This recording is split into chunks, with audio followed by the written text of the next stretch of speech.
350쪽 빌레몬서 1장 1절로 7절 말씀입니다. 빌레몬서 1장 1절로 7절 말씀 교도하신 가운데 살아계신 주님의 음성을 들으시는 이 시간 되시기를 바랍니다. 그리스도 예수를 위하여 갇힌 자 된 바울과 및 형제 디모데는 우리의 사랑을 받는 자요 동역자인 빌레몬과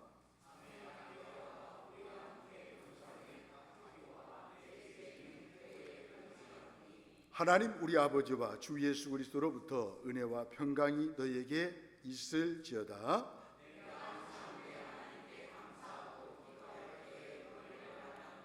주 예수와 및 모든 성도에 대한 내 사랑과 믿음이 있음을 들음이니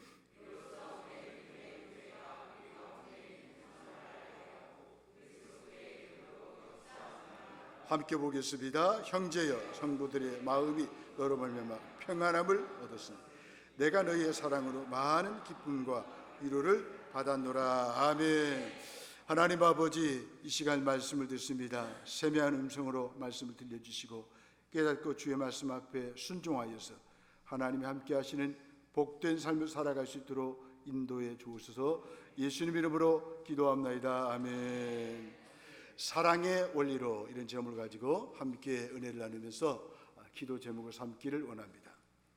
사람들은 본능적으로 자기를 좋아하는 사람들을 좋아하죠. 반면 자기를 불편하게 만들거나 상처를 주는 사람들을 싫어합니다. 태어날 때부터 함께 살아야 하는 가족과 함께의 인간관계는 불편해도 참아 살아가죠. 어제 추석 명절을 보내면서 우리 가족들을 만났습니다. 그래서 우리는 어떻게 하면 서로 위로하고 또 참고 서로를 격려해 주면서 명절을 보냈습니다. 가족이 소중하기 때문에 그렇습니다. 하지만 내가 선택하고 만들 수 있는 인간관계에서 불편함이 느껴지면 피하려는 본성이 있어요. 예수님을 믿고 따르는 우리는 어쩔 수 없는 인간관계도 성숙하게 받아들여야 됩니다. 우리 손에 놓인 인간관계도 잘 가꾸어 살아야 하죠.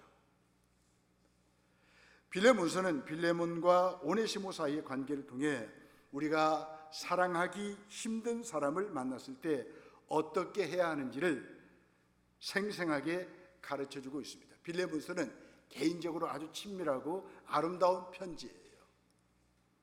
이 편지를 보면 복음이 무엇인가, 예수 그리스도가 우리에게 보여주신 사랑이 무엇인가를 넉넉히 살펴볼 수가 있습니다.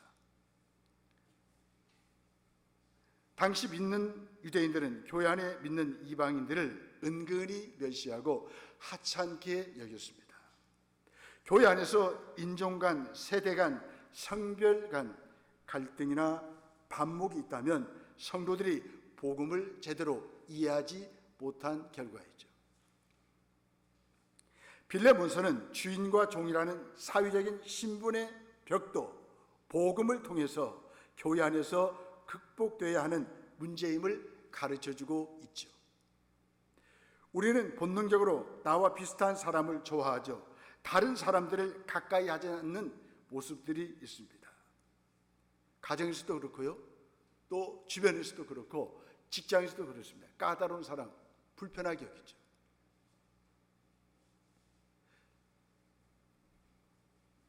사랑하기 힘든 사람을 만났을 때 우리는 어떻게 해야 할까요? 주님의 가르침을 따라 사랑의 원리로 모든 문제를 풀어야 됩니다. 진심 어린 사랑만이 갈등을 해소하고 즐거이 순종하게 합니다. 나를 부인하지 않고서는 누구를 사랑할 수도 순종할 수도 없어요. 사랑으로 우리는 용서해야 합니다. 빌레몬서 1장 1절로 12절 말씀입니다. 바울은 빌레몬과 그의 가족을 사랑받는 자여라고 말하고 있습니다. 그렇습니다. 저와 여러분들은 예수 그리스도 안에서 사랑받는 자입니다. 사랑받아봤기 때문에 사랑할 줄을 아는 거예요. 더 나가서요, 치열한 영적 전투를 함께 치를 군사라라고 표현하고 있습니다. 1절을 보십시오. 그리스도 예수를 위하여 갇힌 자된 바울과 및 형제 디모데는 우리의 뭐예요? 사랑을 받는 자요 동역자인 빌레몬과 라고 말씀하고 있습니다. 우리는 없어서는 안 될 동역자입니다. 함께 하나님 허락하신 꿈을 이루기 위해서 일하는 동역자예요. 하나님의 밭 교회에서 함께 하나님이 허락하신 비전을 향하여 일하는 동역자라 그 말이죠. 한 분 한 분이 다 소중하다 그 말이에요.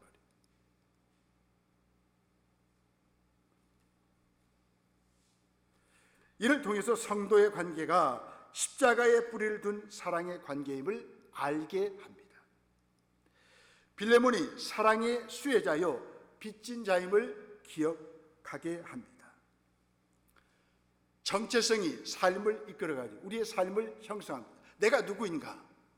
이 정체성이 남은 생애를 잘 살아가도록 이끌어 줄 거예요. 정체성이 흔들리면, 정체성이 혼란스러우면 우리 인생은 흔들리고 혼란스러울 수밖에 없다는 거예요. 내가 누구인가? 예수 그리스도 안에서 나는 누구인가? 하나님 안에서 나는 누구인가?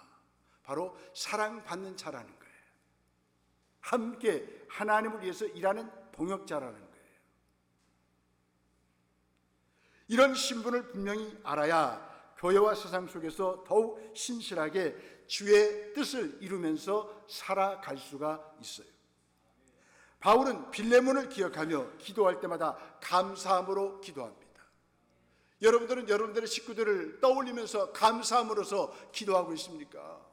교회 안에 있는 우리 지체들, 가족들을 떠올리면서 감사함으로 기도하고 있습니까? 내 부모님 생각하면서 감사하며 기도하고 있습니까? 내 형제 자매들, 내 자녀들을 생각하면서 감사하며 하나님 앞에 기도를 드리고 있습니까? 잘 아시잖아요. 포항에 그 물난리 났을 때 지하 주차장에 있었던 사건. 어머니 15살 먹은 아이가 고백합니다. 엄마 잘 키워줘서 고마워요. 그게 마지막인 줄 누가 알았겠습니까? 여러분, 우리는 위기를 만날 때, 어려움을 겪을 때 가족의 소중함을 알아야 됩니다. 내가 사랑할 수 있는 사람, 내가 사랑받고 있다는 것 때문에 얼마나 우리 인생은 살맛이 납니까? 내가 사랑할 수 있는 사람이 있다는 것이 행복 아닙니까? 바울은 빌레몬을 기억하면서 기도할 때마다 감사함으로 기도하고 있습니다. 빌레몬 한 사람을 위해서 생각하면서 그 사람을 하나님 앞에 기도하면서 감사를 드리고 있습니다. 주를 향한 그의 믿음과 모든 성도에게 차별 없이 베푼 사랑 때문입니다. 이제 그 믿음의 호의를 그에게 무익했던 종 오네시모에게도 베풀기를 바랍니다. 그의 믿음이 공동체에 활력을 불어넣었듯이 이제 오네시모를 향한 하나님의 섭리를 인정함으로 바울에게도 위로와 기쁨을 주기를 바란다라고 말하고 있습니다. 여러분, 한 사람이 이렇게 소중한 거예요. 그 한 사람 때문에 우리가 위로와 기쁨을 얻게 되는 거예요. 부부, 부모와 자녀, 형제가, 교회 안에 있는 우리 구성원들이 다 소중한 거예요. 왜? 그분들이 나에게 위로와 기쁨을 주기 때문에 그렇습니다. 그분들을 바라보면 살고 싶은 활력이 넘치는 거예요.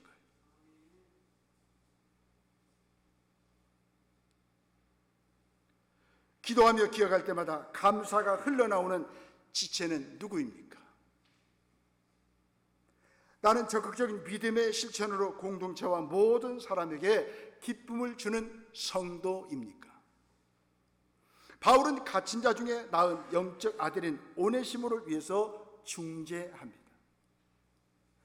사도의 권위를 앞세워 빌레몬에게 명령할 수도 있었어요. 하지만 도리어 사랑으로 설득하고 간청합니다. 바울이 바란 것은 오네시모만만 아니라 빌레몬이 성숙한 신앙을 갖기를 원했습니다. 바울은 오네시모를 변호하면서 그의 변화된 모습을 소개합니다. 아들 신복이라고 하는 말을 통해서 그의 삶에 일어난 변화, 회심에 대해서 말하고 있어요. 그렇습니다.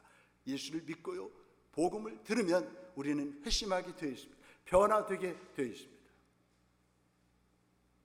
오네시모가 예수 믿기 전에는 무익한 사람이었거든요. 그런데 예수를 믿은 후에, 복음을 들은 후에 그는 유익한 사람으로 바뀌게 됐다는 거예요. 이게 바로 복음의 능력이에요. 예수 그리스도를 믿는 신앙의 위력이에요. 11절 보십니다.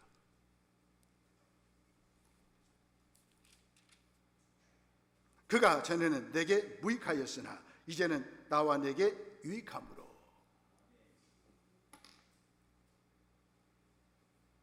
복음을 통해 무익한 사람이 유익한 사람으로, 근심의 사람이 기쁨의 사람으로 바뀌는 거예요. 절망의 사람이 소망의 사람으로 바뀌는 거예요. 저주했던 인생이 복음을 듣고 그리스도의 사랑을 깨닫고 축복의 사람으로 바뀌는 거예요. 이게 바로 복음의 능력이에요. 그래서 우리는 날마다 살만한 이유가 있는 사람이에요. 왜 자꾸 자기 인생을 비관합니까?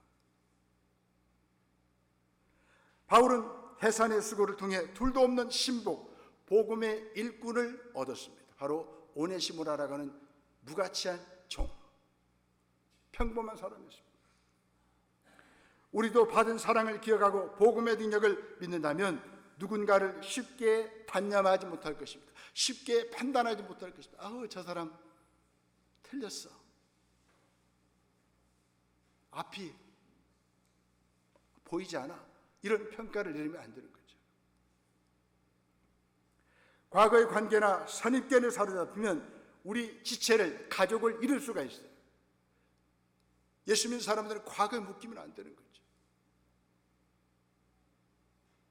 여기 서 있는 목사도 누가 축복하지 않았어요. 저 사람이 어떻게 목사 일을 할까, 그렇게 사람들이 걱정했던 사람이었습니다. 그러나 그리스도를 만나고 복음 안에서 제가 갇힌 자가 되니까 인생이 바뀌더라고요. 제가 말씀드렸잖아요. 내가 고등학교 옆에 여고가 있었는데 여고 앞에 지나가면 여학생들 얼굴을 못 들이고 이렇게 옆으로 피해 들어갔던 사람. 그런데 예수님 만난 후에 제 인생이 바뀐 거예요. 지금은요, 여자들이 저를 피해요. 이게 바로 복음의 능력입니다. 바뀌어요. 변화되는 거예요.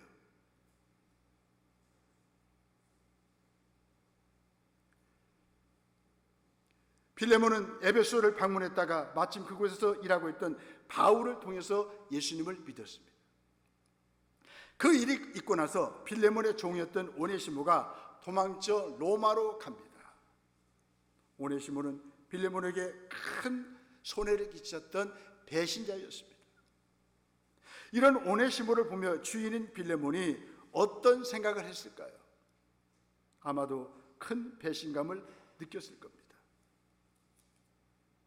이런 와중에 빌레몬은 당시 로마에 갇혀있던 바울로부터 편지를 받아요.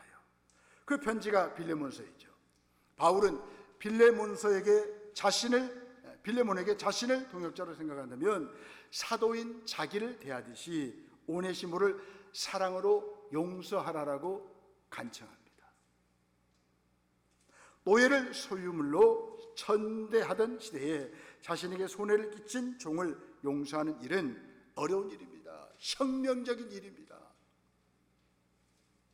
하지만 이것이 우리가 받은 은혜이고 복음이 요구하는 급진적인 사랑입니다.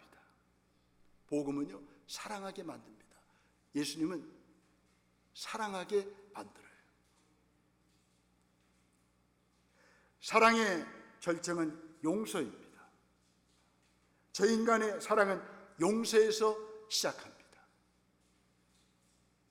용서는 내 삶의 주도권을 주께 전적으로 이양할 때 진정으로 시작되는 것입니다. 여러분, 내 힘으로는 용서할 수가 없어요. 사랑할 수가 없어요. 그러나 모든 주권을 주님께 넘겨드리면 우리는 누구도 다 용서할 수 있다는 거예요. 용서 안 하면 내가 힘들어요. 용서 안 하면 내가 갇혀요. 내가 억눌려요. 상처가 더 깊어져요. 그러나 용서하면 다 풀려요. 열려요. 뚫려요. 내가 힘을 얻게 되는 거예요. 명절만 되면 가족 간에 갈등이 있을 수 있고요. 또 맺힌 것이 있을 거예요. 여기 우리 교인들은 없을 거예요. 없는데. 근데 명절이 왜 이렇게 힘들까? 어떤 분은 내가 이놈의 집구석에 가가지고 언제까지 전을 붙여야 해요? 칼로 막 사람을 찔렀다는 거예요. 뭐 전이 왼수입니까? 참 그래. 이게 분노가 쌓이니까 조절이 안 되는 거죠. 그러니까 용서가 안 되는 거예요. 그러나 용서하신 주님을 만나면 용서하게 되는 거예요. 모든 일들이 즐거운 거예요. 그죠? 저는 명절이 또 왔으면 좋겠어요. 사람들 만나니까 그렇게 좋더라고요.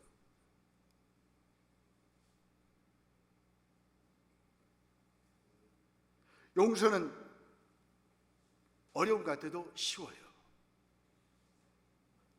성경은 말씀합니다. 피차 서로 용서하라고 말씀합니다. 부부끼리도 용서하세요. 부모와 자녀끼리도 용서하세요. 형제들, 자매들끼리도 용서하세요. 친구끼리도 용서하세요.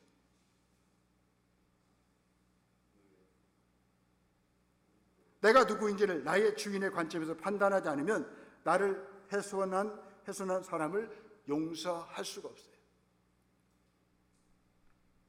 끊임없는 용서가 새로운 나를 창조해 나갑니다. 용서하면 내 자신이 변화되는 것을 경험하게 되고요. 새로운 피조물로 만들어져 가는 것을 경험하게 됩니다. 용서는 십자가의 사랑을 수용한 사람만이 맺을 수 있는 열매입니다. 십자가의 사랑을 받아들이면, 경험하면 모든 사람, 어느 누구도 용서할 수 있다는 거예요.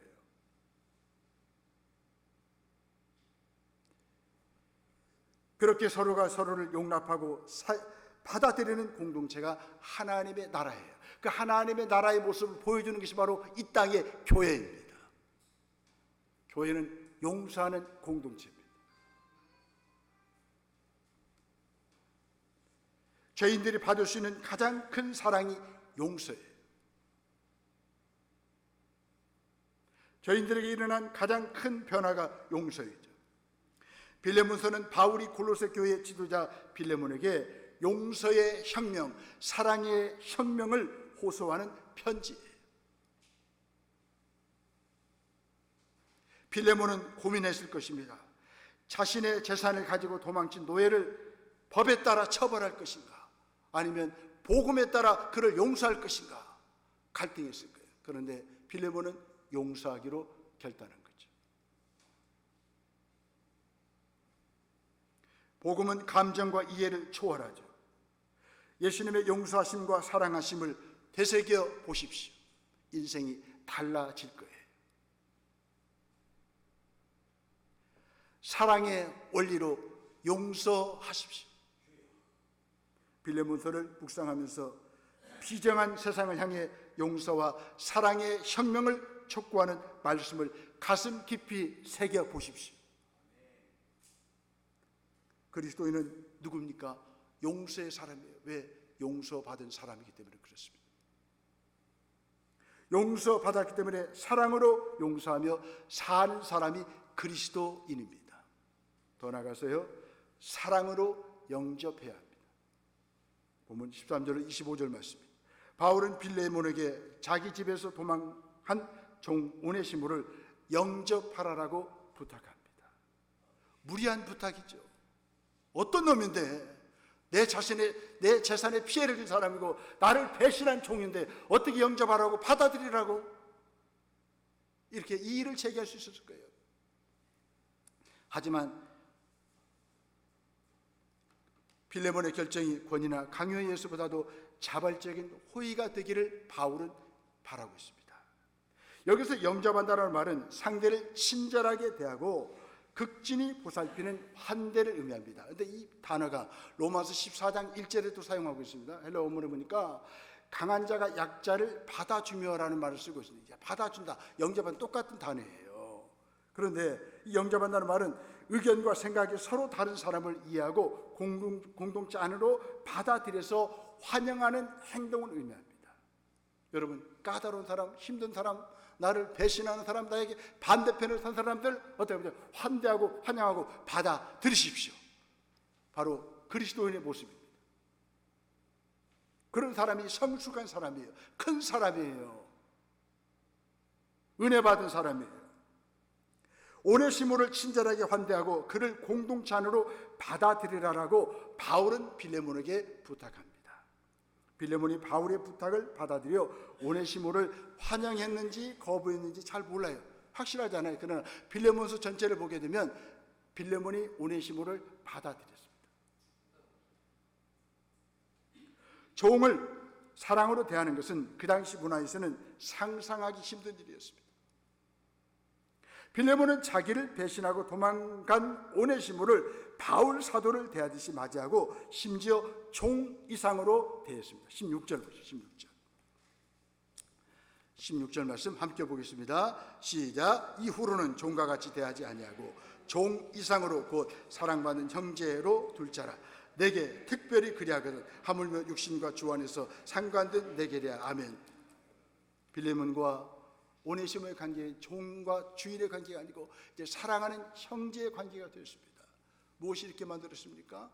예수님의 가르침, 복음이 그렇게 만든 거예요. 그렇다면 빌레몬은 자기를 배반한 종을 어떻게 영접하고 환영할 수 있었을까요? 사람들은 본능적으로 상처가 되는 다른 사람이 있다면 방어막을 치고 그들을 막아내죠. 밖으로 밀어냅니다. 우리에게는 애초부터 다른 사람을 사랑할 만한 힘이 없어요. 용서할 만한 힘이 없어요. 그런데 하나님의 은혜가 부어지면 우리는 하나님의 은혜를 깨달으면 사랑할 수 있고 용서할 수 있다는 거예요. 하나님의 은혜가 사랑하게 만듭니다. 하나님의 은혜가 용서하게 만들죠. 사랑하기 힘든 사람이 손을 다시 따뜻하게 잡아줄 수 있는 비결은 무엇일까요? 바로 하나님의 은혜입니다. 하나님의 사랑이 다시 붙잡아주는 거예요. 빌레몬서에서 세 가지로 그 비결을 말씀하고 있습니다. 빌레몬도 이런 권면으로 인해 사랑하기 힘들었던 오네시모를 다시 용서하고 영접하고 그의 손을 잡아줄 수가 있었습니다. 첫 번째는 희생입니다. 13절 보십시오. 13절 함께 보겠습니다. 13절 시작. 그를 내게 머물러 있게 하여 내 복음을 위하여 갇힌 자 중에서 내 대신 나를 섬기게 하고자 하나. 아멘. 이 구절에서 바울은 오네시모를 빌레몬에게 다시 되돌려 보내는 이유를 설명하죠. 13절에 보니까 주목할 부분은 갇힌 자 중이라. 이 갇힌 중이라는 말을 쓰고 있습니다. 바울은 빌레몬서에서 4번을 사용하고 있습니다. 1절, 9절, 13절에서 갇힌 자라고 하는 단어를 사용하고 있습니다. 바로 복음은 희생을 요구한다는 사실을 말하려는 의도가 있었기 때문입니다. 누구든지 복음을 위해서 살다 보면 복음 때문에 손해를 보거나 희생을 감수해야 합니다. 바울은 자기가 복음 때문에 갇히는 형편이 되었다고 설명하면서 빌레몬도 복음을 위해서 희생해야 한다라고 말하고 있어요. 자기를 배신하고 도주한 종을 영접하고 더 나아가 종 이상으로 대접하는 일은 누구나 선뜻 쉽게 할 수 있는 일이 아니에요. 예수 그리스도가 우리의 죄 문제를 해결하기 위해서, 인생의 문제를 해결하기 위해서 죽으시고 희생하신 것처럼 그리스도의 희생이 있을 때 우리는 모든 사람을 사랑으로 용서하고 다 받아들일 수가 있다는 거예요. 여러분, 희생해야 가정이 세워지죠. 희생해야 가문이 세워지죠. 희생해야 교회가 세워지죠. 희생해야 나라와 민족이 든든히 서가죠. 어떻게 배신자를 따뜻하게 대할 수 있겠습니까? 그래서 바울은 빌레몬에게 희생을 배우라라고 말하고 있어요. 복음은 때로 희생을 요구합니다. 우리는 살면서 나와 마음이 맞거나 대화가 통하는 사람만 상대할 수는 없어요. 나와 다른 사람과 대화가 하나도 통하지 않는 사람을 만날 때가 많이 있어요. 가정에서도 그렇고 직장에서도 그렇고 형제들끼리 만나도 이렇게 안 통하는지 모르겠어요. 어머니 뱃속에서 이렇게 나왔는데도 안 통하는 사람이 있어요. 그러니 교회는 오직이나 하겠습니까? 동서남북에서 다 모인 곳이 교회인데, 그런데 희생하면 서로 통하게 돼 있어요. 희생하면 사랑으로 하나가 되게 돼 있어요. 아멘. 그래서 목사가 10을 희생하면 여러분도 5 이상을 희생하셔요. 교회가 그냥 되는 거 아니에요.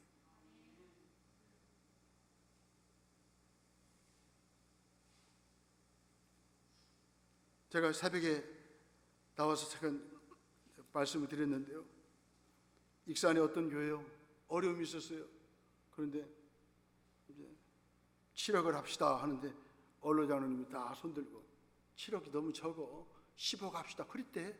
그 교회, 여러분 옆에 원광대학교 옆에 북일교회 예배당 잘 졌습니다. 그 교회가 어려울 때 그런 성숙한 중직자가 있다는 거죠. 교회가 어려울 때 7억 합시다. 뭔 7억이요, 우리 형편은 뭔 7억이요, 3억 합시다. 이럴 수도 있는데 언로장님이 다 손들고 10억 합시다. 그래서 잘 해결됐대요. 목사님 은퇴 잘하시고 후임자 와가지고 북일교회가 더 부흥되고 뭐 그런데, 우리 김도수 장로도 다녀오셨을 거예요. 그 교회 얼마나 그냥 교회가 아름답습니다. 희생하면 교회가요 팍팍 일어나요. 살아나요. 아멘. 그리스도가 희생해서 우리가 구원받았잖아요. 그리스도가 희생해서 우리가 하나님의 자녀가 됐잖아요. 이렇게 날마다 풍성한 삶을 누리며 살잖아요. 희생이 이렇게 능력이 있는 거예요. 복음은 때로 희생을 요구합니다. 우리는 살면서 나와 마음이 맞거나 대화가 통하는 사람만 상대할 수는 없어요. 나와 다른 사람, 또 대화가 하나도 통하지 않는 사람을 만날 때 우리는 어떻게 합니까? 서로 희생하는 거예요. 희생하면 서로가 하나가 되는 거예요. 그렇기 때문에 사람을 대하고 사랑하는 이는 희생을 요구하죠. 내가 희생할 때도 있어야 됩니다. 져주고 양보할 때가 있어야 됩니다.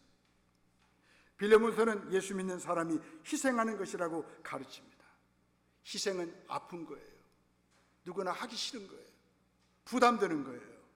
고통스럽고 눈물 나는 것이 희생이에요. 하지만 희생은 열매를 맺어요. 예수님의 희생은 죄인을 살리는 위대한 결과를 낳았습니다. 바울의 희생은 로마 제국 전역에 교회를 세우는 열매를 맺었어요.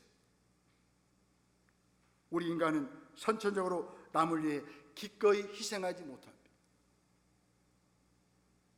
하지만 하나님의 은혜가 희생을 가능하게 만들었어요. 하나님의 은혜가 주는 사랑의 힘은 나에게 손해를 끼치고 자존심을 건드리는 사람마저도 용납할 수 있도록 우리를 성숙시키십니다. 우리는 희생하지 않는 문화 속에서 살고 있습니다. 손해를 안 보려고 해요. 사람은 본성적으로 희생을 싫어합니다. 그런데 예수님을 믿으면 그분으로부터 희생을 배우죠. 예수님의 길을 걷는 사람들은 쉬운 것만 하지 않아요. 만만한 것만 하지 않습니다. 더 나아가서 우리가 사랑으로 용서하고 영접하려면 선한 일이 무엇인지 알아야 합니다.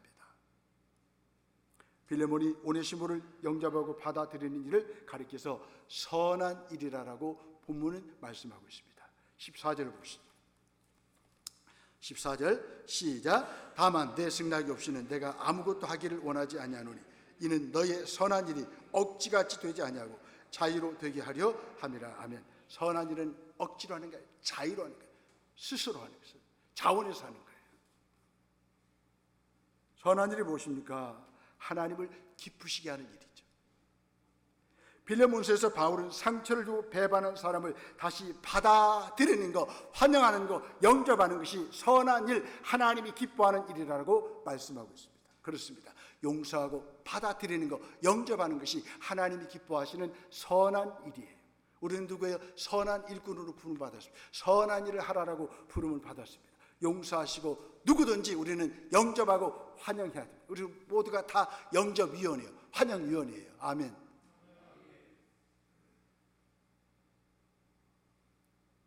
우리를 배반하는 사람을 환대하고 사랑하는 일이 선한 일이에요. 주님이 우리를 영접하신 것처럼, 받아들이신 것처럼, 죄인인 우리를 의인으로 그냥 받아들이신 것처럼 예수님처럼 그렇게 하세요. 받아주세요. 까다로우다면 까다롭게 받아. 아이고 그 인간 받아줘요. 그냥 받아 영접해요. 왜 그래? 받아줘요. 받아줘. 그게 선한 일이에요.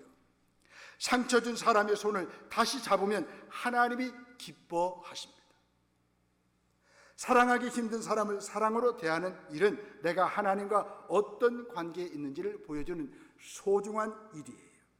우리가 하나님이 기뻐하시는 일을 하고자 결심하면 하나님께서 상처와 배신 때문에 생긴 우리의 상한 감정도 치유해 주십니다. 세 번째로요, 어떻게 우리가 사랑의 원리를 따라 용서하고 영접할 수 있습니까? 하나님의 섭리와 계획을 아는 일이에요. 15절 보십시다. 15절 말씀 시작. 아마 그가 잠시 떠나게 된 것은 너로 하여금 그를 영원히 두게 하려 함이니라. 아멘. 여기서 떠나게 된다라는 말은 하나님이 의미상의 주어가 되는 신적 수동태입니다. 하나님이 빌레몬과 오네시모를 잠시 떨어뜨려 놓았다는 뜻이죠. 하나님이 이렇게 하셨다는 거예요. 오네시모가 주인인 빌레몬을 떠난 상황 때문에 배후에 하나님의 섭리가 있었다는 거예요. 그러니까 빌레몬이 오네시모를 어떻게 용서하고 받아들이는 거예요. 아, 하나님의 섭리였구나. 하나님의 계획이었구나. 내 재산 뺏어가고 나를 배신한 그 인간 로마로 도망갔는데 하나님의 계획과 섭리가 있었구나. 이제 품어야지, 영접해야지, 용서해야지. 그렇게 해서 가능했다는 거예요. 어떻게 우리 힘으로 됩니까? 안 되죠.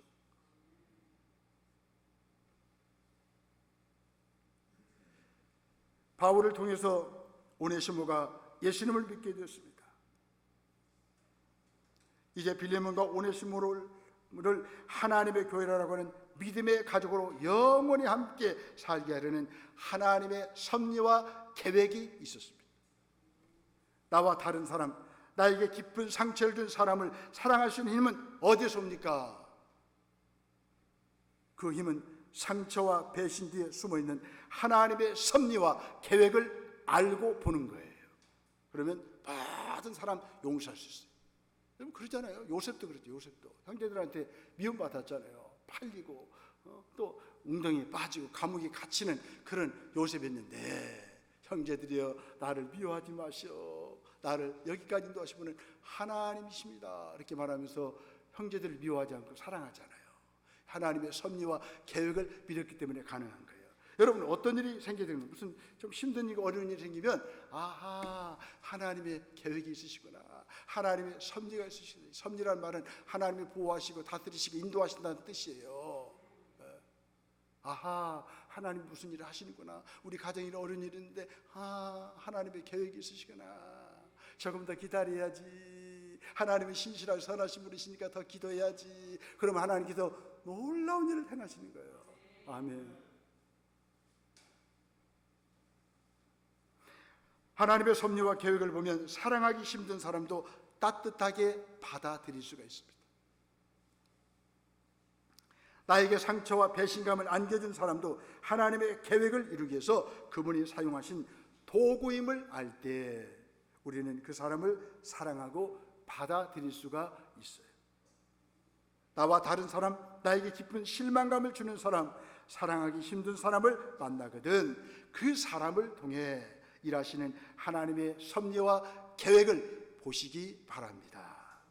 우리는 주님의 택하심을 입어 구원을 받은 사람이죠. 구원받은 그리스도인의 사명은 무엇입니까? 주님을 기쁘시게 해드린 거예요. 주님은 사랑의 원리로 용서할 때 기뻐하십니다. 사랑의 원리로 영접하고 서로 받아들일 때 기뻐하십니다. 복음은 갈등 관계에 있던 사람도 다시 사랑으로 품게 하죠.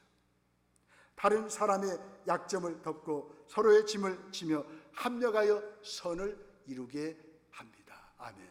기도하겠습니다.